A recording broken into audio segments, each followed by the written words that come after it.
여러분은 죽음보다 무서운 게 무엇이라고 생각하십니까? 암울한 병마? 아니면 예고 없이 찾아오는 사고? 아닙니다. 진짜 무서운 건 아직 숨이 붙어 있는데도 자식들의 눈안개 속에서 지워지는 살아있는 망령이 되는 일입니다. 오늘의 주인공, 75세 조춘자 여사. 그녀는 이 일대에서 모르는 사람이 없는 여장부입니다. 시장통에서 소금 한 대박 팔며 피땀 흘려 모은 돈으로 지금은 시가 45억 원에 달하는 금싸라기 상가 건물을 가진 당당한 건물주가 되었죠. 하지만 그녀의 화려한 75세 생일 잔칫날, 춘자의 가슴에는 찬바람이 쌩하니 불어옵니다. 상다리가 휘어지게 차려진 갈비찜과 각종전. 하지만 자식들의 눈은 음식이 아니라 춘자의 입술 끝에 매달려 있습니다. 정확히는 그녀의 허리춤에 늘 차고 다니던 그 낡은 가죽 지갑 속 인감도장의 행방을 쫓고 있는 것이죠. 장남 진호는 오늘도 구석에서 조용히 어머니의 약수를 챙깁니다. 작은 공장을 운영하며 성실하게 살아왔지만 최근 경기가 나빠져 공장 문을 닫내 만회하는 처지입니다. 그런 진호의 곁에서 맏며느리 팔자는 말없이 시어머니의 국그릇을 데워옵니다. 춘자가 국밥집을 하며 고생하던 그 시절의 맛을 유일하게 기억하는 며느리죠. 반면 둘째 영미는 어떻습니까? 번듯한 직장 하나 없이 사업 구상 중이라는 핑계로 벌써 5년째 어머니 돈을 축내는 중입니다. 그의 아내 혜리는 한술 더 뜹니다.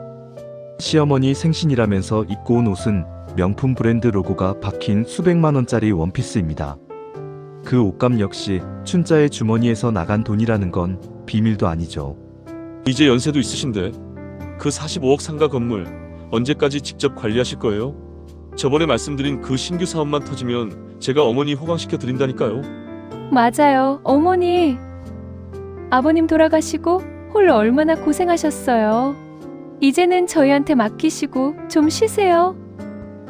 제가 요즘 강남에서 유행하는 실버타운도 알아봐뒀다니까요. 효도라는 예쁜 포장지로 쌓여 있지만 알맹이는 결국 내놔라는 협박입니다. 춘자는 묵묵히 젓가락을 내려놓습니다. 그리고는 천천히 자식들의 얼굴을 하나하나 뜯어봅니다. 탐욕으로 번들거리는 둘째 내외의 눈빛, 그리고 걱정이 가득하지만 차마 입을 떼지 못하는 장남 내외의 굽은 어깨. 춘자는 결심했습니다. 이 천륜을 가장한 가면무도회를 끝내기로 말이죠. 다들 조용히 해라. 나 오늘 죽기로 했다. 어머니, 그게 무슨 말씀이세요? 생신날 돌아가시다니요. 시끄럽다. 내 몸뚱이는 살아있어도 내 영혼은 이미 너희 탐욕에 갉아먹혀 죽은 지 오래다. 그래서 오늘부터 생전 장례를 치를 거다. 장례라니요. 살아있는 어머니가 제 영정사진을 앞에 두고 장례를 치르겠다니 집안은 순식간에 찬물을 끼얹은 듯 적막해집니다. 하지만 춘자의 다음 말에 둘째 영민과 혜리의 귀가 번쩍 뜨입니다. 사흘 뒤에 내 제사를 올릴 거다. 죽은 귀신이 아니라 살아있는 나를 위해 제사상을 차려오너라. 내 영혼을 가장 진심으로 달래주고 가장 정성껏 나를 보내주는 자에게 이 45억 건물 인감도장을 넘기겠다. 45억 건물의 인감도장. 그 한마디에 둘째 며느리 혜리의 눈동자가 사정없이 흔들립니다. 슬픔은 간데없고 머릿속에는 이미 계산기가 돌아가기 시작합니다. 제사상 하나에 45억이라니 이건 남는 창사지. 혜리는 벌써 승리를 확신한 듯 입가에 비릿한 미소를 띄웁니다. 반면 장남 진호는 주저앉아 땅을 칩니다. 어머니, 어찌 자식들에게 이런 모진 시험을 하십니까? 반면 장남 진호는 주저앉아 땅을 치며 통곡하지만 춘자의 눈빛은 단호합니다. 그녀는 압니다. 이 시험이 끝나면 누가 사람이고 누가 짐승인지 명명백백히 가려질 것이라는 사실을요. 어둠이 내린 저택, 두 며느리의 밤은 전혀 다른 색깔로 타오릅니다. 둘째 며느리 혜리는 생각합니다. 전국에서 가장 비싼 굴비, 금실로 짠 비단옷, 그리고 최고급 호텔 주방장을 불러서 상을 차리면 그깟 늙은이 마음 하나 못 돌리겠어? 그녀는 곧장 평소 알고 지내던 고리대 금업자에게 전화를 걸어 거액의 돈을 빌립니다. 45억을 잡기 위해 영혼까지 팔 기세입니다. 하지만 맏며느리 팔자는 다릅니다. 그녀는 춘자가 가장 힘들 때, 시장 바닥에서 소금 한 가마니 지고 오다 쓰러졌을 때 무엇으로 기운을 차렸는지 기억해내려 했습니다. 화려한 고기 산적도 반짝이는 비단도 아니었습니다. 팔자는 시장통 옛 노인들을 찾아가기 위해 채비합니다. 여러분, 부모의 목숨값이 45억이라면 당신은 어떤 상을 차리시겠습니까? 누군가에게 그것은 눈물 어린 감사의 재단이겠지만 또 다른 누군가에게는 인생 역전을 위한 마지막 도박판일 뿐입니다. 45억 상가 건물을 물려받기 위한 이 기괴한 효도 전쟁이 시작된 지 이틀째. 조춘자 여사의 저택은 폭풍전야 같은 긴장감에 휩싸여 있습니다. 두 며느리의 행보는 극명하게 갈렸죠. 한 명은 황금을 쫓고 다른 한 명은 기억을 쫓습니다. 먼저 둘째 며느리 해리의 전략은 단순하고 강력합니다. 세상에서 가장 비싼 것이 곧 가장 큰 정성이라는 논리죠. 그녀는 지금 중국 황실에서나 썼다는 금실 비단 수위를 맞추고 있습니다. 한 벌에 무려 수천만 원을 호가하는 물건입니다. 하지만 그 돈이 어디서 났을까요? 백수 남편 영민이 가져올 리 만무하죠. 해리는 결국 넘지 말아야 할 선을 넘었습니다. 사채업자 장팔에게 45억 건물을 담보로 거액의 급전을 빌린 겁니다. 제사상 한 번만 잘 차리면 45억이 들어오는데 이자 몇 천만 원이 대수겠느냐는 계산이죠. 이거보다 더 번쩍이는 거 없어요? 우리 어머니 눈이 멀어버릴 정도로 화려해야 한다니까. 아, 그리고 음식은 호텔 중식당 주방장 매수했으니까 그리로 식재료 다 보내요. 돈은 걱정 말고. 이건 수의라기보다 무슨 사극에서나 입을 법한 데뷔마마 복장인데요. 너무 과한 거 아니신지. 원래 죽으러 가는 길이 화려해야 염라대왕도 길을 비켜주는 법이에요. 잔말 말고 내일까지 완벽하게 해놔요. 해리의 머릿속엔 오직 하나뿐입니다. 번쩍이는 금실 수위로 시어머니의 눈을 가리고 화려한 호텔 요리로 입을 막아 인감도장을 뺏어오는 것. 그것이 그녀가 생각하는 최고의 제사입니다. 옆에서 거들고 있는 백수 아들 영민 역시 제 엄마가 살아있다는 사실은 잊은 지 오래입니다. 벌써 건물주가 되어 외제차 전시장을 기웃거리고 있으니까요. 그 시각 맏며느리 팔자는 전혀 다른 곳에 있습니다. 그녀가 찾은 곳은 50년 전 시어머니 춘자가 처음 소금 장사를 시작했던 낡은 시장터입니다. 팔자는 압니다. 춘자의 가슴속 응어리는 돈으로 풀 수 있는 게 아니라는 것을요. 그녀는 춘자의 옛 동료들을 찾아 헤맵니다. 어머니가 가장 힘들 때, 가장 외로울 때 그녀를 살게 했던 그 한마디를 찾기 위해서 말이죠. 빗물에 옷이 젖는 줄도 모르고 시장을 뒤지던 팔자 앞에 굽은 허리로 젓갈을 파는 노랑 할머니가 나타납니다.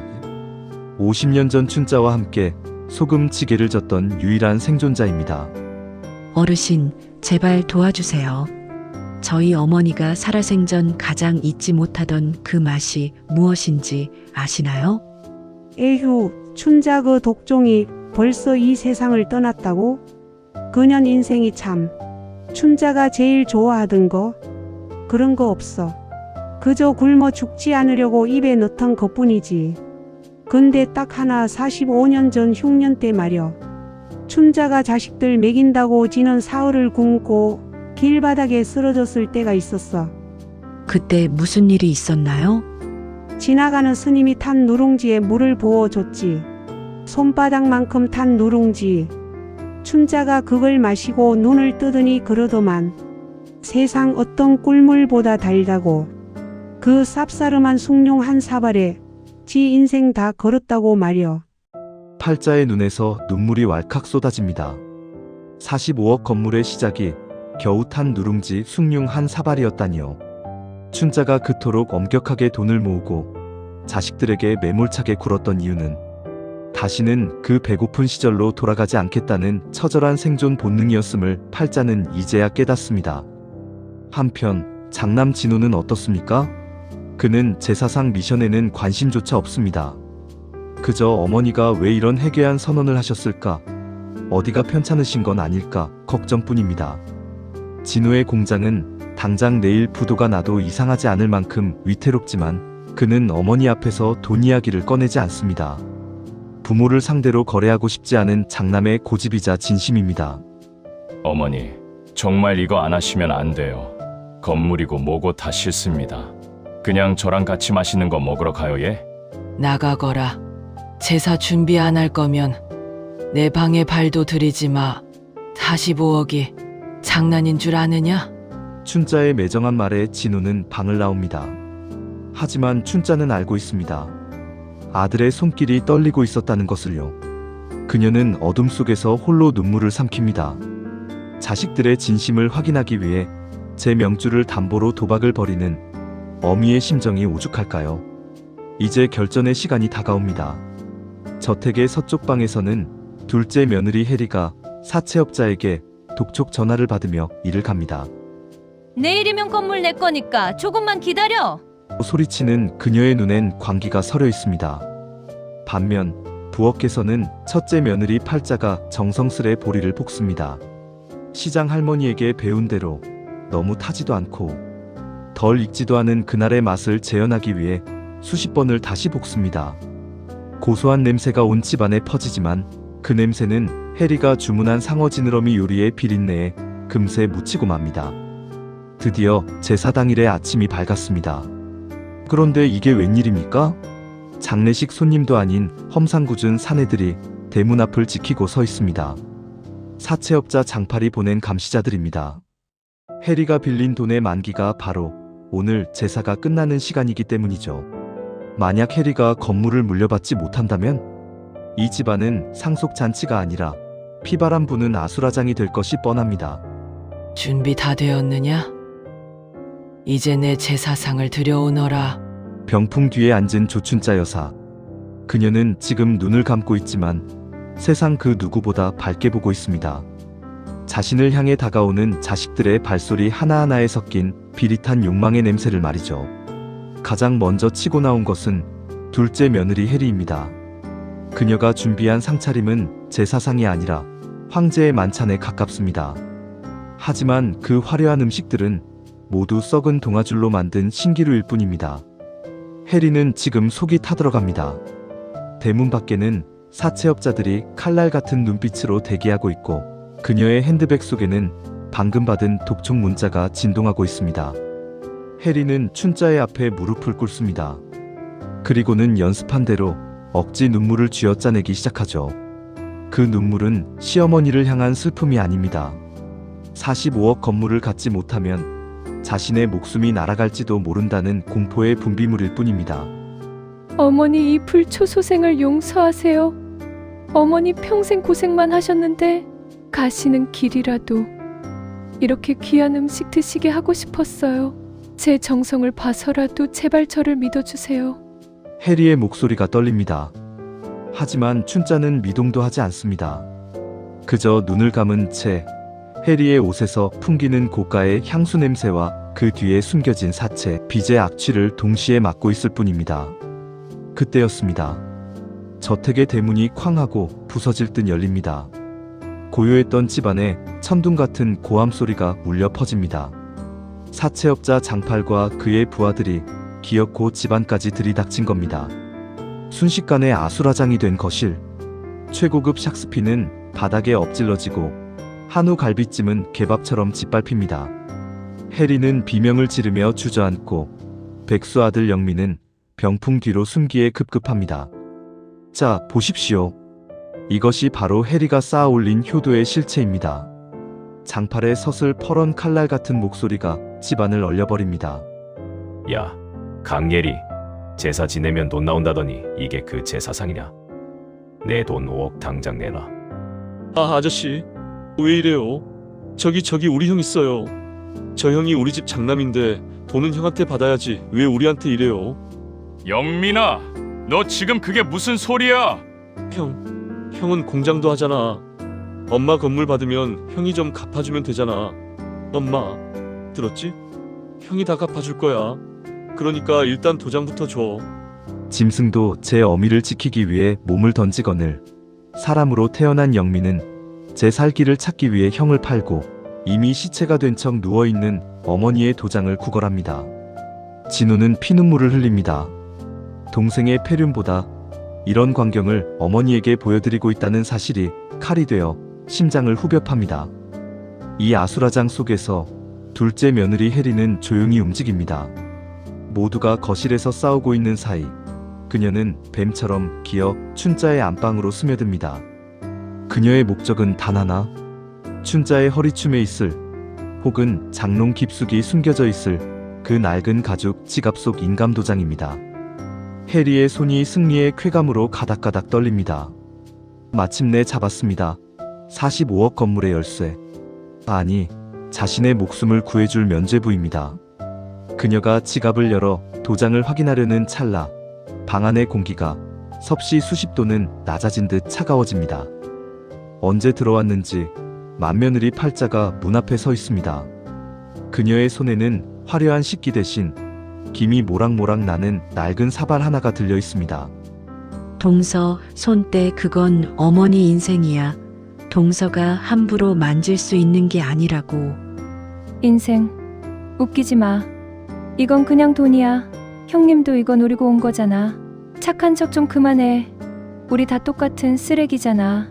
혜리의 얼굴은 더 이상 인간의 것이 아닙니다. 탐욕에 찌들어 일그러진 괴물의 형상이죠. 그녀는 도장을 뺏기지 않으려 팔자를 밀치고 나가려 합니다.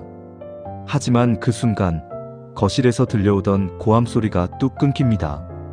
혜리와 팔자가 동시에 거실 쪽을 바라봅니다.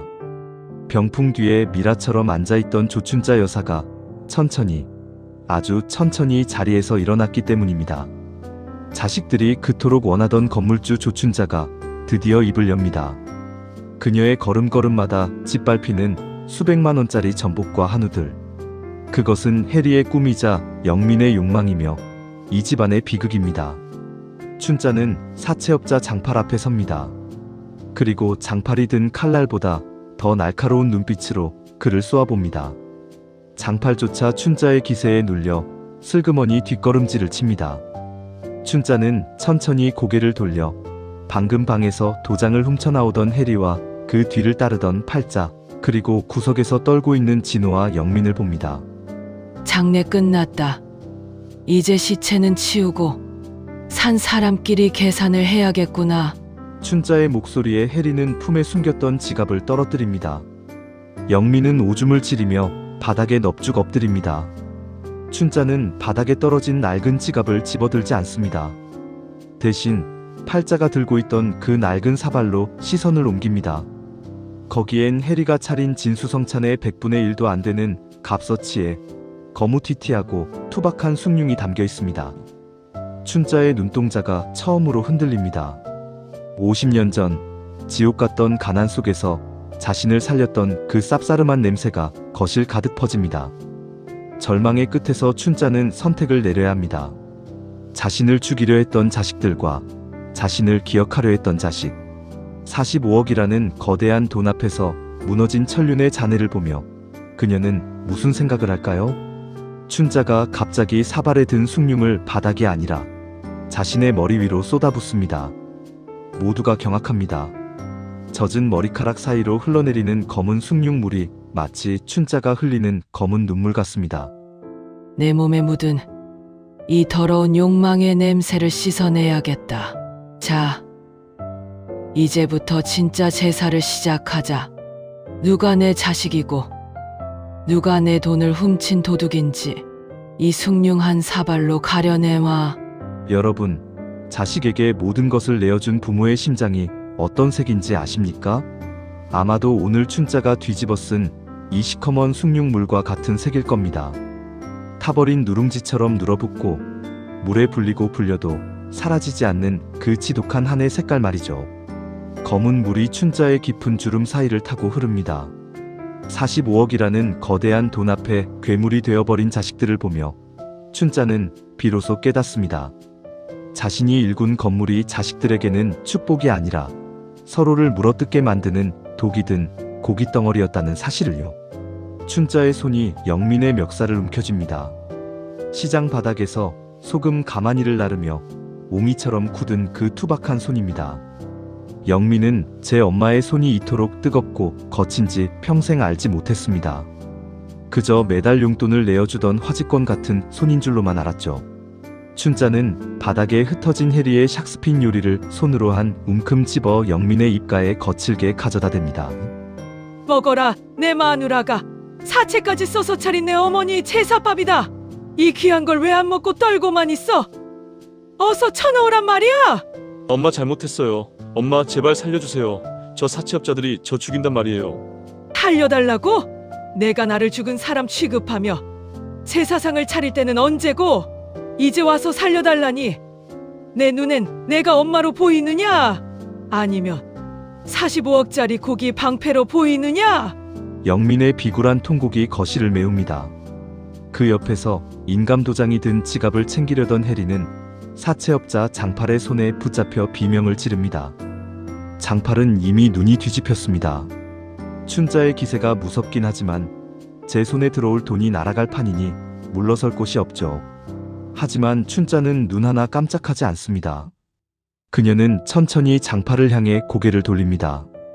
젖은 머리카락을 쓸어넘기며 춘자는 품 안에서 낡은 통장 하나를 꺼내 바닥에 던집니다. 그것은 45억 상가 건물의 명의가 담긴 통장이 아닙니다. 춘자가 50년 동안 시장통에서 푼돈을 모아 만든 장학재단의 통장입니다. 해리의 얼굴이 하얗게 질립니다. 45억 건물의 임대료 수익이 모두 이 재단으로 자동 귀속되게 이미 공증을 마쳤다는 사실이 춘자의 입을 통해 흘러나옵니다. 장 사장, 내 오늘 확실히 말해주지. 저 비단옷 입은 년이 담보로 잡은 건물? 이미 사회에 환원된 지 오래야.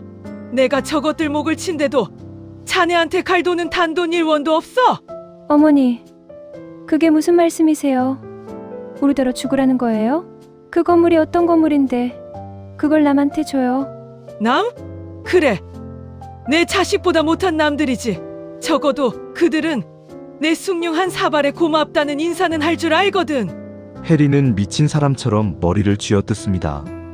45억이라는 환상에 취해 사채까지 끌었었는데 이제 남은 건 빚더미와 파멸뿐입니다.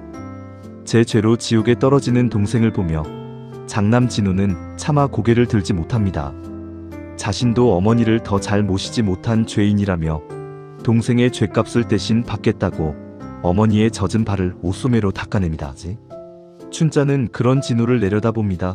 가슴이 찢어집니다. 왜 진심을 다하는 자식은 늘 고통받고 욕망만 쫓는 자식은 끝까지 비굴한가? 춘자는 팔자가 가져온 그 낡은 숭늉 사발을 다시 집어듭니다.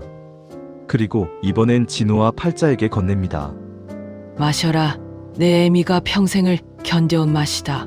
쓰디쓴 탄맛 뒤에 숨겨진 그 구수한 눈물 맛을 너희는 마실 자격이 있다. 어머니 죄송합니다.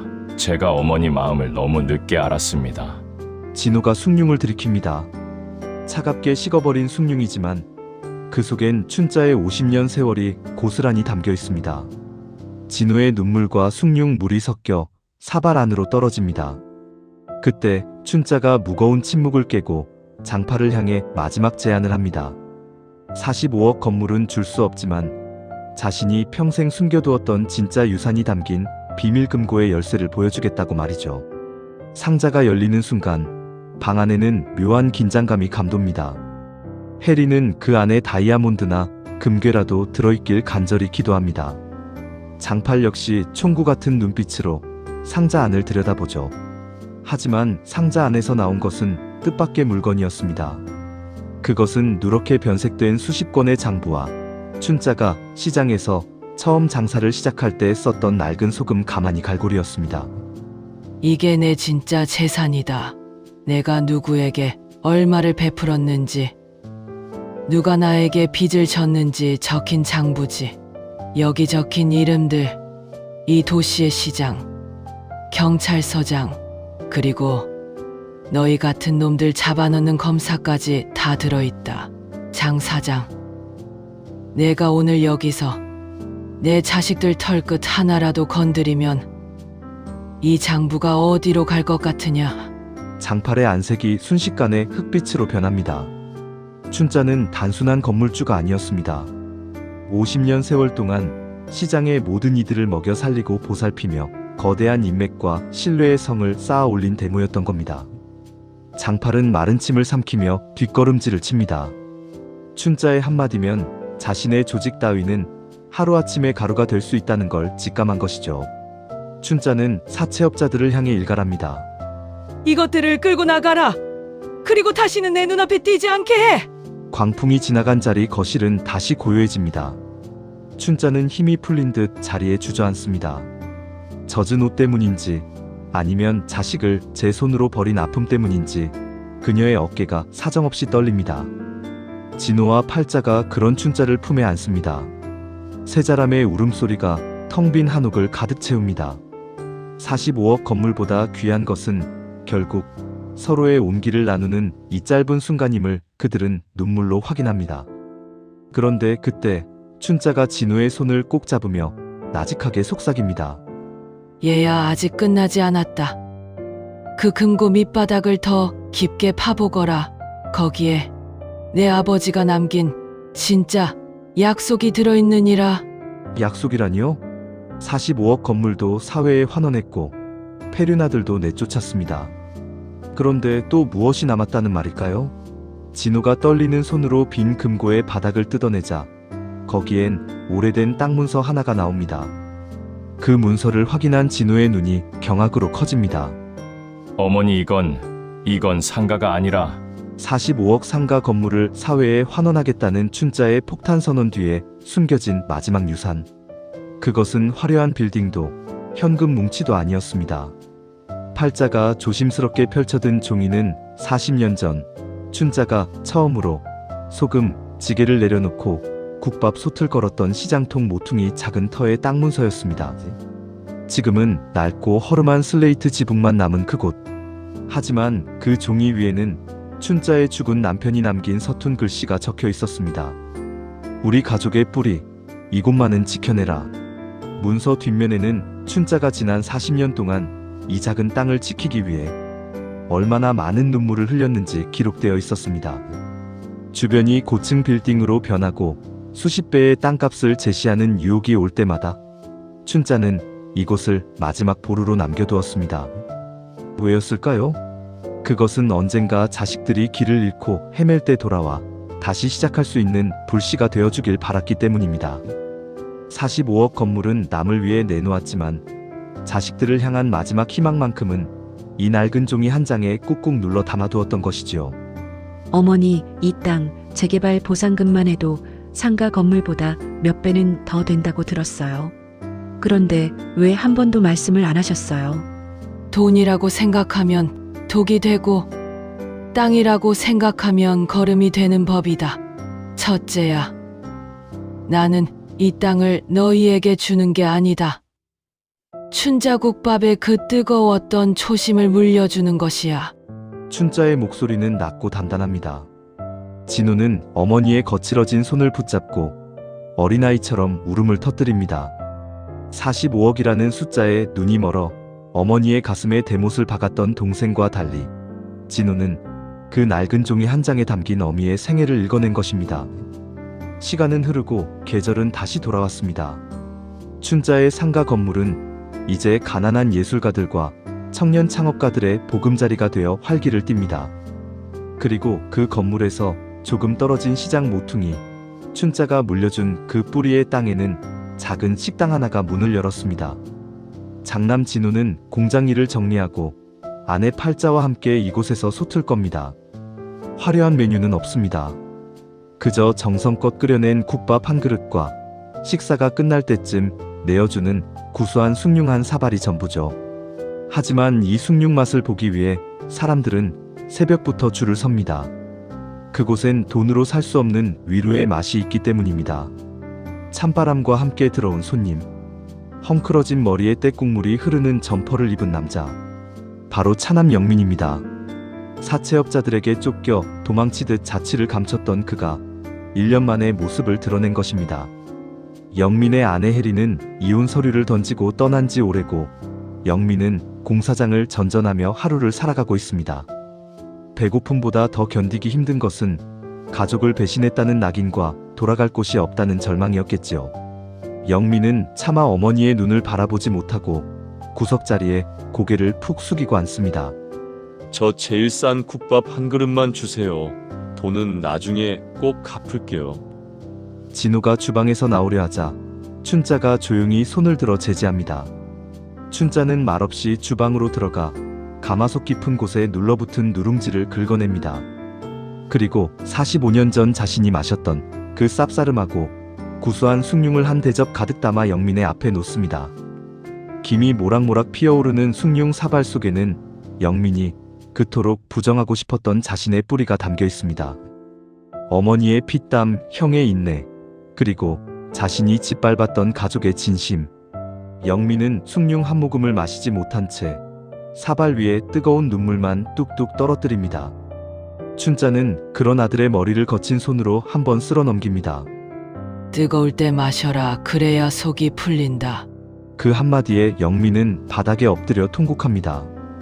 용서라는 말은 없었지만 숭늉의 온기가 이미 그의 얼어붙은 영혼을 녹이고 있었습니다. 완벽한 회복은 아닐지 모릅니다. 영민은 앞으로도 오랫동안 자신의 잘못을 갚으며 살아가야겠지요. 하지만 적어도 이제 이 가족에게는 함께 먹을 숭늉이 있습니다. 45억 건물보다 귀한 것은 결국 무너진 자식을 다시 일으켜 세우는 어머니의 품이었고 그 품을 지켜낸 장남의 우직함이었습니다.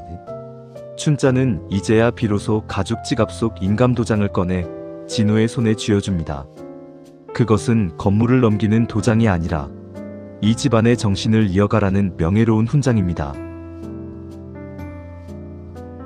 오늘 영상이 재미있으셨다면 좋아요, 구독, 알림 설정 부탁드려요.